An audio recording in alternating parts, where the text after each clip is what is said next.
म्हणजे डॉक्टर बाबासाहेब आंबेडकर, एक असा महामानव ज्यांच्या विचारांची उंची हिमालया एवढी भव्य, ज्यांच्या संघर्षाची गाथा समुद्रा एवढी अथांग आणि ज्यांच्या कार्याची किमया आकाशा एवढी व्यापक आहे.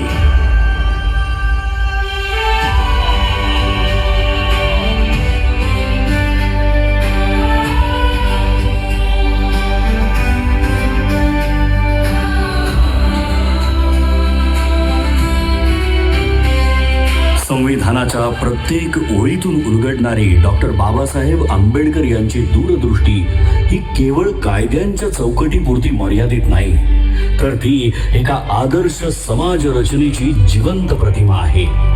न्याय, स्वातंत्र्य, समता आणि बंधुत्व या मूल्यांच्या आधारावर त्यांनी असा भारत घडवण्याचा ध्यास घेतला जिथे प्रत्येक नागरिकाला आपलं अस्तित्व अभिमानाने जगता येईल.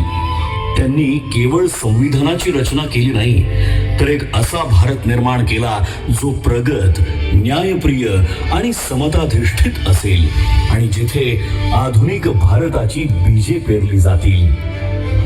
ज्या महामानवाने देशाच्या उज्ज्वल भविष्याची भक्कम पायाभरणी केली, त्या डॉक्टर बाबासाहेब आंबेडकर यांचं बालपण मात्र अत्यंत कठीण, वेदनांनी आणि अपमानाने भरलेलं होतं. अस्पृश्यतेच्या काळोख्या सावटाखाली त्यांना शाळेत वेगळं बसवलं जाई. पाण्याच्या एका थेंबासाठी त्यांना वंचित ठेवलं जाई.